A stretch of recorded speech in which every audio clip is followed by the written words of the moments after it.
Hello, podcast world, fellow horticulturists, lovers of plants, gardeners, family, and friends. Welcome to Shrubby Buddies, the podcast, friends with woodies for garden goodies. I'm host Matt Guthrie. And I'm host Tim Fleischer. Coming at you from Central Ohio, Zone 6B.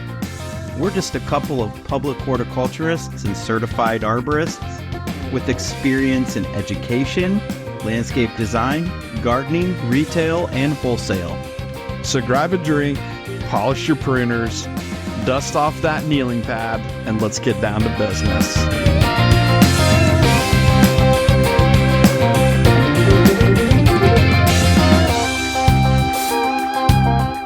What's up, hort nerds, and welcome back to Shrubby Buddies, the podcast. Episode 9. I'm Matt Guthrie, joined with Two Things Timmy over here. And hello, Matthew C. Guthrie the first. How are you? Good. Yeah, I like your hat that you're wearing today. Thank you. Yeah. So, Tim. It's a mystery. We'll just keep it a mystery. What's your hat? Yeah. Why is that a mystery?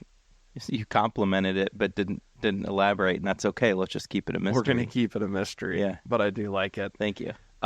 So, before we get into this week's episode and all of that, what's new with you? Anything good? Anything the podcast world should be aware of in Timothy D. Fleischer's life?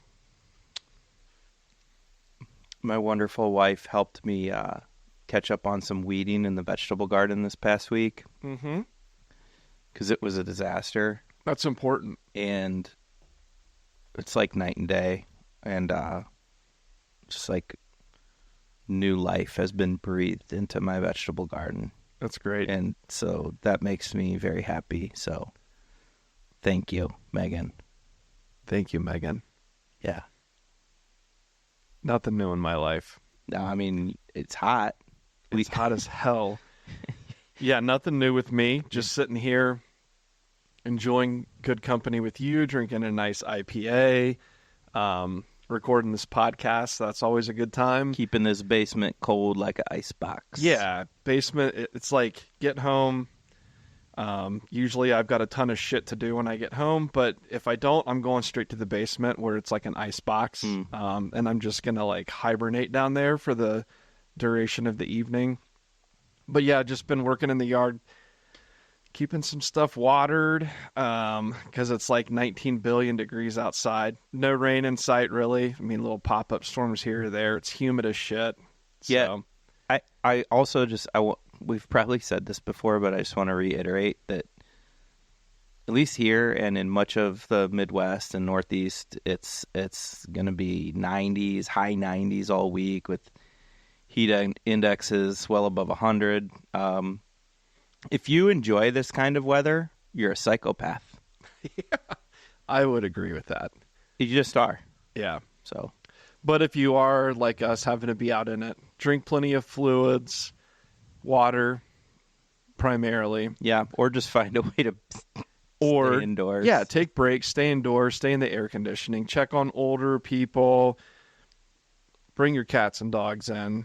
Don't let them sit outside and cook in this shit. So, so that's that. We did have some questions about watering, especially with this heat. We're here in Central Ohio. It literally was over 100 degrees today with the heat index, I think. Yeah, and it was so pleasant last week. Yeah, and things are going to dry out fast, especially stuff that was planted earlier this year. So, newly planted trees, newly planted shrubs, stay up on the watering. Don't overwater, but, check them. Maybe a couple times a week, you're going to want to go out and give them a good deep watering with the garden hose, put it on a trickle, leave it on there, really soak those plants in. Infrequent deep waterings are better than like a gallon every day, right. Really soak them in. And Matt mentioned don't overwater them, but kind of in a week like this, that's going to be difficult. Yeah. That would be difficult to do because anyhow. that ground's just going to suck the water right up. And watch those containers, those hanging baskets, and those pots, especially the ones that you've got out maybe on a patio in full sun. Those those are going to get crispy quick. And Stick your finger right down in that dirt. Or just look at the plants. They'll tell you. Yeah. So stay up on the watering. If you're watering with a watering can, you're going to be making some trips to the hose, to the spigot on the side of the house. Because, a gallon or two is just not going to cut it. Mm-hmm. You're going to want to really, really soak those guys in. Perennials too, keep an eye on them. They'll tell you. They'll start to wilt down when they want some water. So just keep that in mind as we get through this week of hell. But yeah, so kind of covered that. If you have any other questions, please feel free to reach out to us on the Instagram, Shrubby Buddies Podcast. And we would love for more questions to come in. So yeah, let's dive into today's episode. Hip HooRAY. So this is an episode all about ray flowers. What they can do for you in the garden. We'll talk about what a ray flower is, what they can do for you in the garden. Some different examples of ray flowers, annual and perennial, heavier on the perennial side. And then, we'll go over maybe a handful of different ray flower combinations with some other perennials that you could kind of adopt into your own landscape design or gardening, or maybe take that idea a step further and add some other stuff in with it. So, so Tim, I'm going to turn it over to you. Mr. Encyclopedia over here can give us the definition of Britannica. Yeah. You can give us the definition of what a ray flower is. Explain this to the public. So in the simplest way I can say it, a ray flower is what you get when you ask a kid to draw a flower. Mm-hmm. Say, hey, youngster, draw a flower for me. And they're going to draw a ray flower 10 times out of 10. It's the one they draw with the circle in the middle and then petals evenly all around that circle. It almost looks like a sunshine. It's like the quintessential shape of a flower. I think when a lot of people just hear the word flower, they just think of this shape. And we know that flowers come in so many different shapes and sizes and forms. But ray flowers are actually many flowers in one. So the center part, that middle part, is a whole bunch of disc florets that are typically perfect flowers, which means there's male and female parts in there. And then they're surrounded by these ray florets that are typically associated with a female part of the flower, but sometimes sterile. So again, I don't know that we need to get into the science of it. We're really talking about how these can beautify your garden. Mm-hmm. But what's great about ray flowers is that they're typically bigger and bolder, and they're the kind of flower that you certainly notice in the garden. And like I said, they're the quintessential flower shape. Yeah. So they pair really nicely with lots of different textures and colors in the garden. And there's some really fun ones that some of my favorite blooms are this ray flower. Yeah, so I would agree. I think that, once we start rattling off the names, like some examples of ray flowers, I think most people are going to be like, oh yeah, like for sure, that's probably one of my, one of my favorite flower types, would be the ray flower. Maybe you just never knew that it was considered a ray flower. So. Yeah, think sunflower. As far as like, if you could think of one flower that everybody's familiar with, a sunflower is that ray flower that you can think of. Yeah, sunflower. I'm going to name another one that, I'm going to name another one that probably a lot of people think of with ray flowers, but we're going to bash on it for a second. That would also be like your Shasta daisies. So we're going to get the bashing out of the way first? Yeah, let's just get that out of the way. So Shasta daisy would be a good example of a ray flower. If you use them, that's fine. Just my personal preference, and I know Tim's as well. We just don't care for the Shasta daisies. They're fine when they flower, but aside from that, they really don't offer a whole lot in the way of like ornamental value prior to flowering or after flowering. But yeah, you wanna bash on it for a second, or anything you want to add to that? Yeah, when Shasta daisies are blooming, they're very pretty. Um, Typically, you have the white rays, and then the center tends to be, what color would you call the center? Like a yellow, Yeah. sometimes a little bit on orange, but so it's very pretty when it's blooming. But when it's not blooming, it's one of the most butt ugly perennials I can think of. Butt ugly. Immediately those things get just like sheared back like sayonara. And the flowers don't last long. They turn brown and ugly, so you have to shear them back. And then the foliage just it's terrible. I mean, it's terrible. Yeah, it's not good. I guess where I'm going with that is we can do better. Yep, and we're going to do better with some of the ones that we're going to list off here. Now, I'm sure there's some lovely leucanthemum Shasta daisy cultivars out there that I just haven't used, that maybe don't spread as much, but in general, just one of my least favorite perennials. No bueno. Yeah. So, okay, so on to the good stuff, the meat and potatoes of this, if you will. Up first is one that we're all familiar with, and one that I can't think if I've ever met anyone that didn't like this flower, but the echinaceas, or the cone flowers. Do you want to talk about them some, or you want me to? I mean, well, there's two kind of species that we use quite a bit, and that's Echinacea purpurea and that's Echinacea pallida. Yeah, I would say purpurea probably more so than pallida. Pallida is my personal favorite. I love Echinacea pallida. You like those thin, droopy petals? I do, yeah. It looks more delicate. Not taking anything away from purpurea. But I would say that generally speaking, that probably gets used more. So yeah, the purpurea is more in your face and colorful and bright and wider petals. Also, much more breeding's been done with it. As far as there's a billion cultivars. Yeah, there's probably not a color besides blue. Blue, you can't get an echinacea in. I mean, seriously. Yeah, there's every color.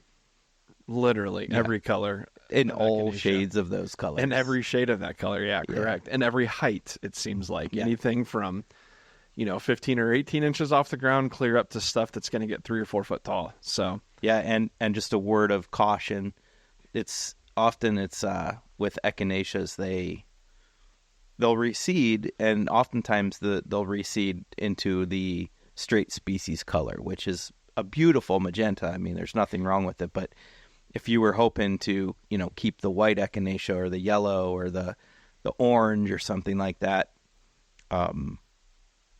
if you don't deadhead, or if it's just a cultivar that reseeds a lot, you might not, Yeah. Although I think with some of the new breeding, I think that they've done a good job of, these plants are coming back to seed. Yeah. True. And a good resource, and I'm going to say this, is the the Mount Cuba Echinacea trials. Yeah. And I think you'd agree with me. I mean, just Google it, Mount Cuba Echinacea trials, and they do a great job of outlining all the pretty common and just all the echinaceas you could think of cultivar wise. I mean, there's a whole lot on this list, and they grade them. And Chicago Botanic Gardens also has, not as in depth on the echinaceas, but I think that they do just some echinacea trials up there. But yeah, I mean, we're talking about looking at those, the plant trials at like Chicago Botanic or Mount Cuba Research Center. Go on there and look at the echinacea trials, but also like just explore that page, because they trial so many different plants that get used in the landscape. And if you're trying to figure out the right cultivar, the hardiest or the one with the most vigor or one that attracts more pollinators. And, there's so much criteria that goes into that research. So it's really, really nice, like for picking out like the perfect plant. Right? Yeah. Okay. Well, I was just thinking when you said most vigor, Yeah. that was my senior superlative in the yearbook. Oh, was it? Most vigor. Yeah. Oh, you're a trip. Talks the most and most vigor. True that. Mm-hmm. True that. Yeah. You seem kind of a little bit more reserved on this podcast, and I don't know if it's like the nerves or what, but like for listeners that don't know Tim, this dude is off the hook when the mic's not in front of his face. He's like a freaking 10-year-old kid just running around. Thank you. Yeah, you're welcome. So, all right, so moving on from cone flowers, we won't get into too many cultivars because, like we said, there's a billion of them. Just, go to your local garden center, see what's out there. Moving along, Black-Eyed Susan, Rebecca.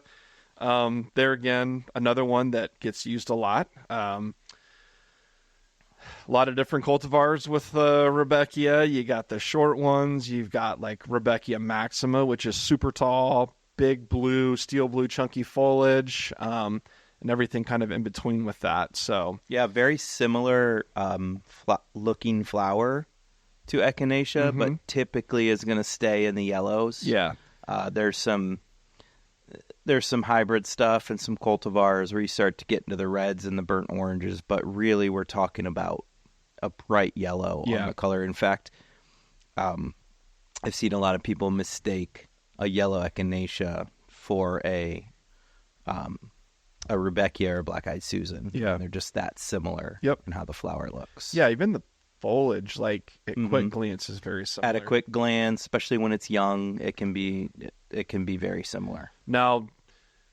but the Rebecca's are typically, or the Black-Eyed Susans are typically going to bloom a little bit later than Echinacea. The Echinacea's like really starting to put on its show now, like late May, early June, coming into summer, they're starting to flower, and there's the Echinaceas, the coneflowers are going to have a long bloom time, but like the Black-Eyed Susans typically don't really start doing their thing until a little bit later in the summer. Right. And like you said, there's a lot of different species, and within those species, a lot of cultivars. So those timings can be a lot, can be different. Yeah. So Rebecca Maxima, I guess, would be, I'm just thinking like the Goldstroms or the American Gold Rush. Yeah. Like a lot not blooming yet. Yeah. Not blooming yet. Rebecca Maxima though is just starting to bloom. Yeah. Just starting to bloom. So yeah. So Black-Eyed Susans would be a good one. On the Black-Eyed Susans, do your research.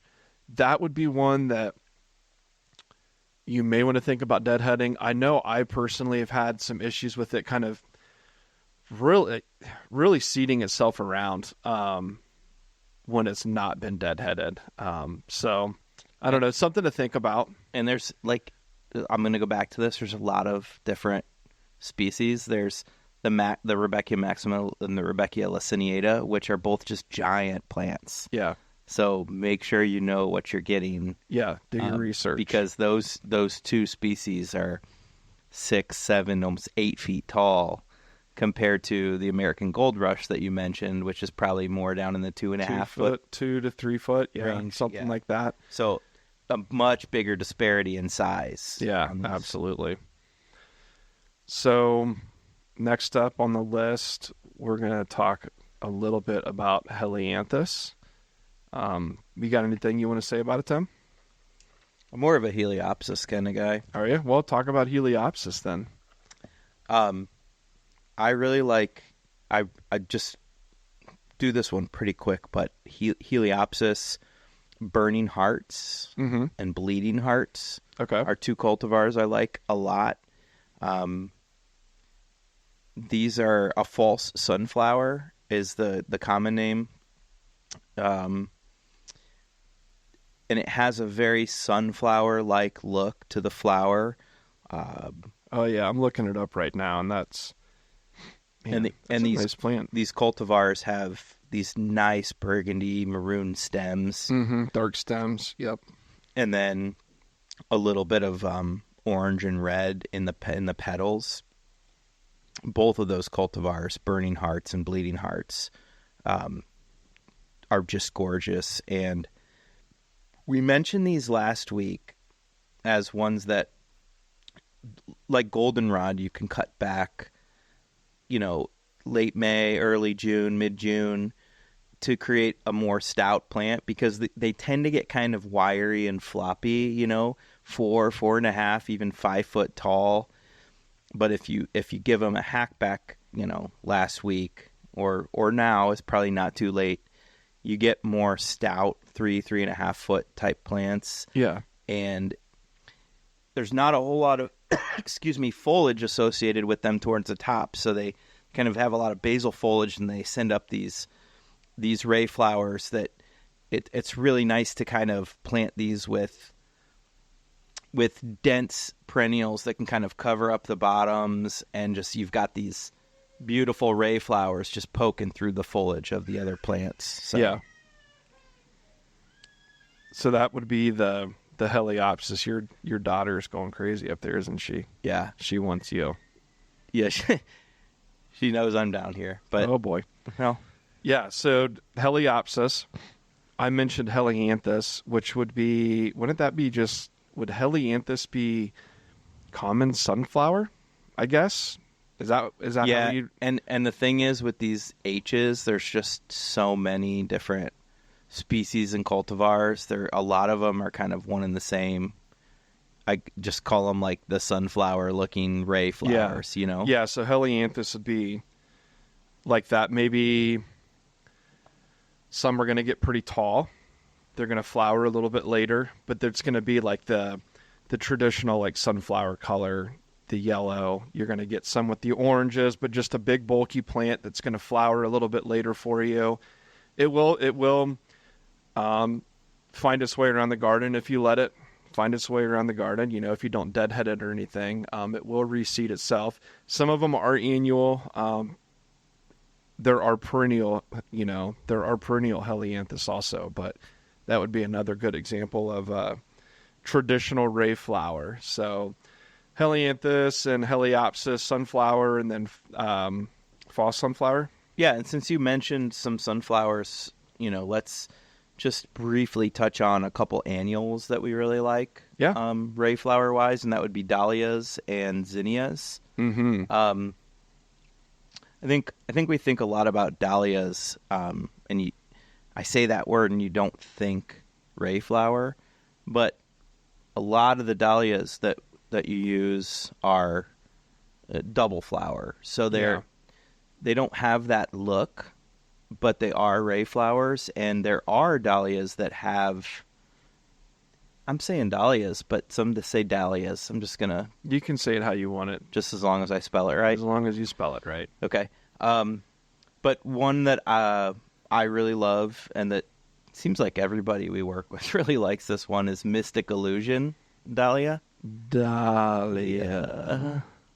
Mystic Illusion. Yeah. I do like that. We all do. Yeah, I like what you did there. So it's yellow. Surprise, surprise. We've talked about a lot of yellow flowers, but what's neat about this yellow dahlia is it's not a double flower, so it has the pronounced center to it, and then it has, I would say, black foliage. Super dark maroon. Especially when you have it in full sun, it is black, and it is a really neat contrast with that bright yellow flower just dancing above that black foliage. Yeah, so I don't know the names, but Mystic Illusion's the one you touched on, but they do have one that's red. Mm-hmm. And orange. And an orange one that have that dark foliage. I mean, almost identical plants minus the color of the flower. So the color of the bloom. So red, yellow, orange. Really neat way to sneak some seasonal foliage color into your garden, and I've had no problems with these. Yeah, and these are dahlias that you would normally find at the garden center started in a pot already. So it's not going to be like, you're not going to go and typically, not saying that you won't, but you're not typically going to find it and buy it as like a tuber, like you would traditionally see the dahlias at the garden center being sold as. those dahlias would be like some of the larger double flower dinner plate sized ones that, you would use in the garden for cut flowers. I mean, not necessarily just for cut flowers, but when I think of it, that's what I think of, is like these big, bold, beautiful flowers in every color you could think of, all different shapes, all different heights, stuff from 5 feet down to 2 feet tall. That just really strong stemmed plants for cut flowers. And what's neat about dahlias, in at least where we're at, it's an annual flower. I've heard some stories about people keeping the tubers in the ground and them coming back, but why am I risking that? They can be dug up and then stored, like in your garage in some semi-moist peat moss or something, and then divided up and replanted. So I mean, really, you can get a long life out of these things if you handle them properly. Yeah, and you really, I think a lot of people put a lot of thought into how am I going to store them, but I spoke with somebody about storing dahlias over the winter, and they literally just said, pull them out of the ground, shake the dirt off of them, leave some soil on there, like on the roots and everything, but just knock like a lot of the big chunky soil off, put them in a brown paper bag, and store them in a dark, cold part in your basement or whatever over winter. And I've had good luck with that personally. Yeah. Not using like the peat mosses and all this and all that, and keeping stuff wet, like super easy. Yeah, I think keeping stuff too wet is probably the worst thing you can do for it, because that's when they rot out. But. Yep. And then zinnias, same thing. All different heights, all different colors. They would be an annual also. Some of the best cut flowers. I mean, there's a lot of bedding zinnias you can use for just like swaths of color. And then there's a lot of taller zinnias you can use. Strong stems, yeah. That's what they're for. They're for cutting off and, arranging in a vase on your, kitchen table or something. Yep. I agree. I love zinnias and dahlias both. So, cool. Well, so those are a couple annuals we talked about. There's more annuals out there that are array flowers, but we're not going to get into that. We could talk for hours on that. Back on the perennial thing here, we'll just hit on a couple more real quick. Get me with some big ones. You got some. Yeah. So we have we have prairie dock and compass plant on there. Both silphiums. Traditionally, you would see them in a prairie setting. They are big, chunky plants. Big foliage, tall. The flowers just shoot to the moon. What would you say is the tallest you've ever seen a compass plant climb? God, I don't know. Maybe 8 feet? Somewhere in there? I would say 10. 10? Yeah. Okay, I mean, probably, I guess I don't think about it. I'm just like, that's a big-ass plant, Yeah, these are plants you would use if you have a lot of space in a real naturalized type setting. Mm-hmm. Similar to the prairies we were on for last week's episode, but just big, bold plants that just kind of come out of nowhere. Yeah, and I mean, the flowers are beautiful, but the texture that the foliage of these plants adds into the garden is just like, I mean, I don't know how to explain it. Like, when the sun hits this foliage, it just creates these really cool shadows and effects through the foliage. Yeah, so just to clarify, the prairie dock has just large, almost like they come to a point, large, kind of football leaves. Shaped or oval shaped, like leaves that come to a point and they kind of radiate from the center and they look really cool. They don't flop over either. A healthy plant, these leaves are kind of sticking straight up, and they're just these big chunky leaves. Yeah, it's a good contrast. It's unlike anything around it. And then the compass plant has similarly large leaves, but they're cut. The edges are cut in quite a bit. Yeah, think like white oak leaf. I was thinking the same thing. So big, like a white oak leaf on steroids. I mean, just massive. Yeah. And that's what the compass plant would be. But what I love is just the way those leaves catch the light, and it just you have these pretty yellow flowers that are shooting to the moon, and then, like you said, there's nothing else like it around, and the sun catches these things and it just creates these really cool shadows, and the leaves are, I don't know, like the way the light comes through. I don't even know how to explain it unless you see it. I would say that compass plant is probably top 3 photogenic plants. Yeah. Just the way, just the way the flowers press against the blue skies, and that foliage, like you said, what that foliage does when it's dancing around, it's really nice to shoot if you're into that. Yeah, for sure. Okay, so we're going to hit on one more perennial, and then we'll get into a few combos that we've personally used and that we like before we wrap this up. So last but not least on the perennial list we have would be aster. So there's so many different asters, and we're not going to get into that. But just think your fall asters. I don't know what else to say. The purples and the light bluey purples and the pinks and the whites.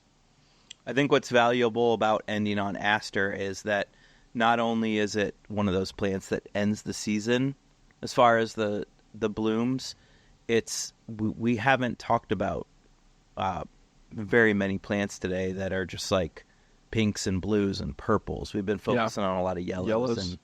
So these are going to give you those colors.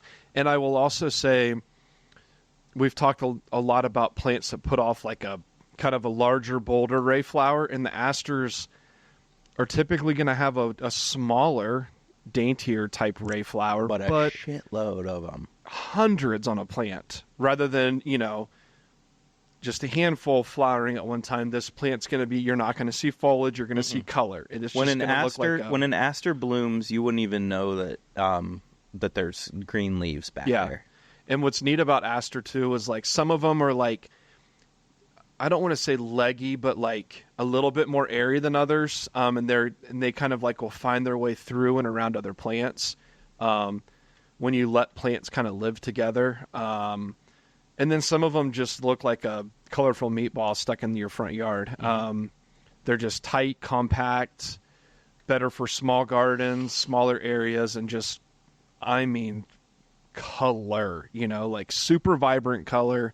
It's really, really going to stand out and pop in the fall. So that we're talking like this is fall flowering plant. And there's a lot of yellow blooming then, and that yellow and that purpley blue looks really nice together. Yeah. So aster. So let's get into a few combos here. I can just read off the combos that we kind of have wrote down, and we can kind of talk about each one of them. So first combo that we kind of came up with would be like echinacea, your coneflowers, and Amsonia. The Amsonia is not a ray flower, and we're not talking, these aren't all going to be ray flowers. These are going to be like ray flowers with other plants. So echinacea and Amsonia paired well together. The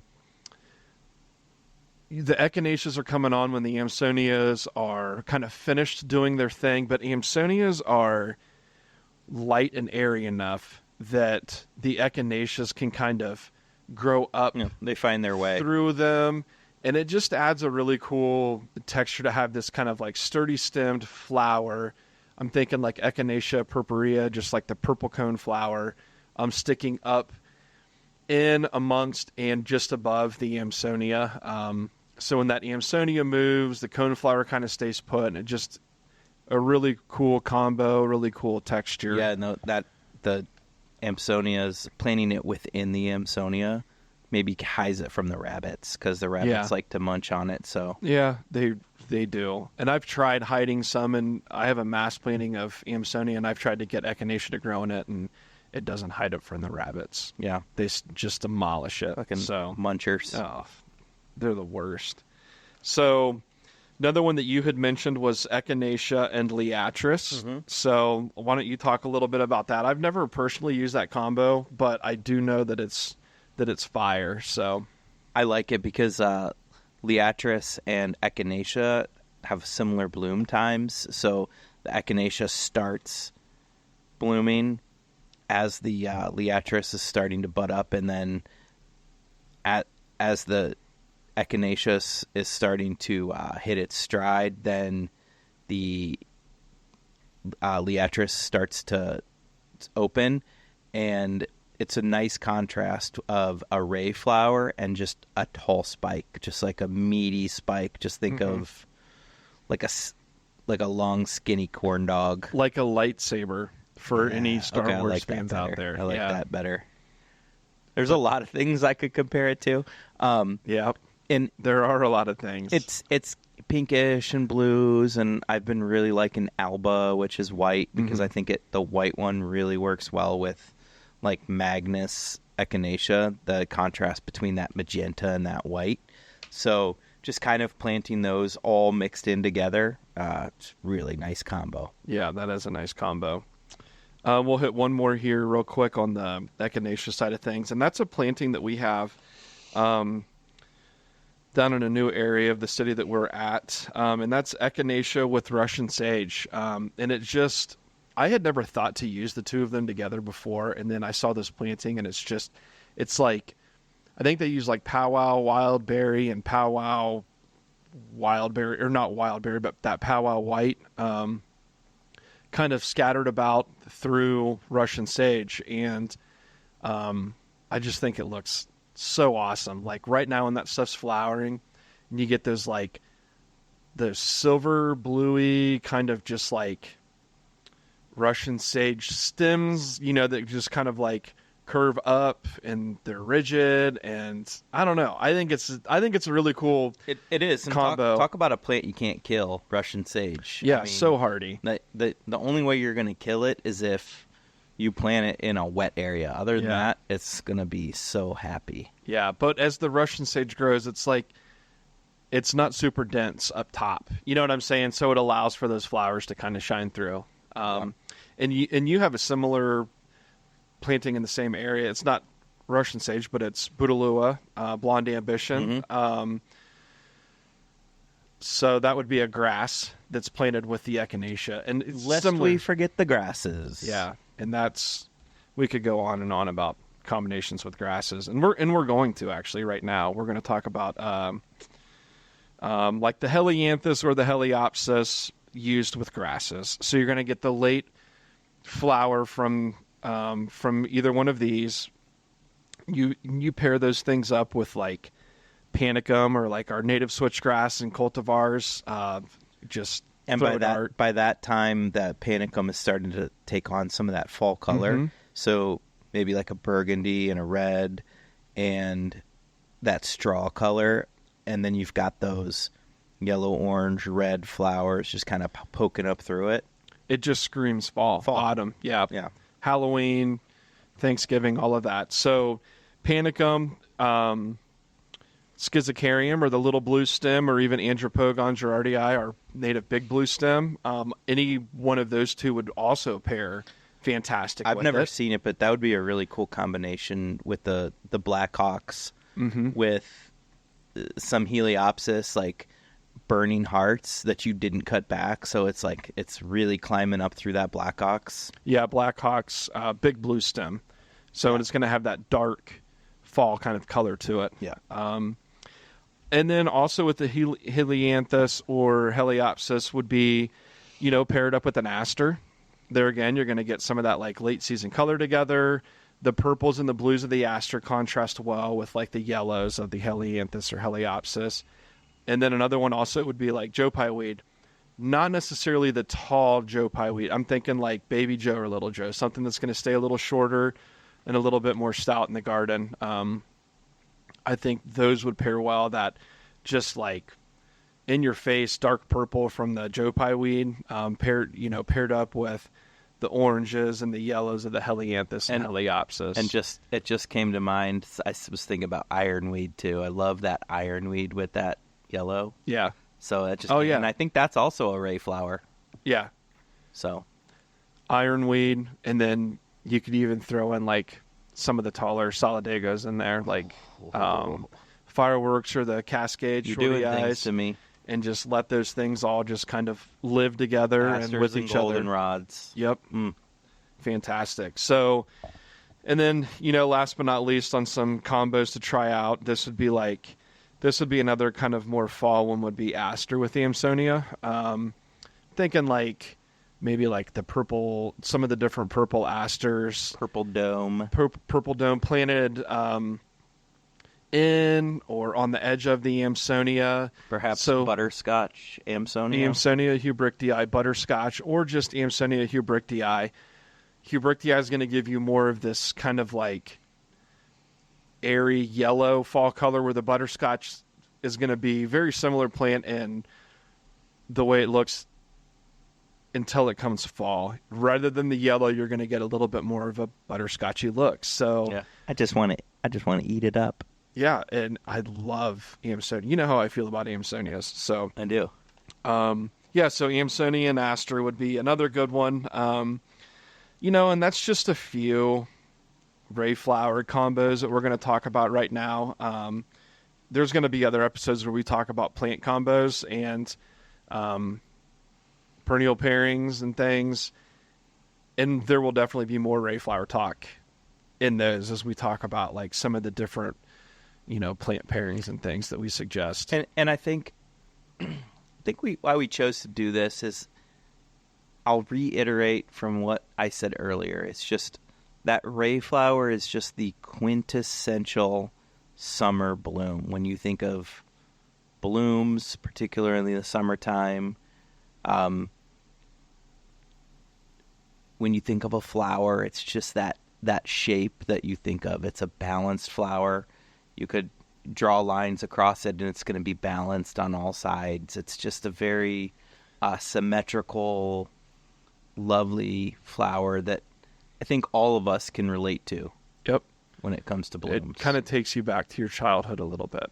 Yeah. When you draw a picture of a house with the sun in the sky and little birds up in the clouds, when you draw the flowers around the house, it's a Ray flower. Always. Every time. Always. Every time. You might throw a tulip in there, but maybe. Probably not. Though. So, cool. So that kind of wraps it up on this episode of Ray Flowers. I hope everyone enjoyed it. If you have any questions about stuff that we kind of went over, feel free, again, hit us up on Instagram. At some point, we need to come up with other ways for people to contact us. But, yeah, we're kind of lame. All we have right now is the Instagram. So message us. I'll give out my cell phone number. It's 8675-309. Ooh. All right. So hit me up. Hit him up, people.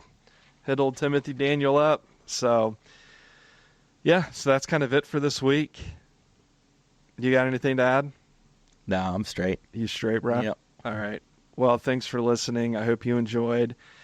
Episode 10, that's like a milestone for us next week. I don't know what we're going to do. Like, episode 10, we got to come out with a banger. So, tune in next week for next week's episode. Until then, stay hydrated, stay cool.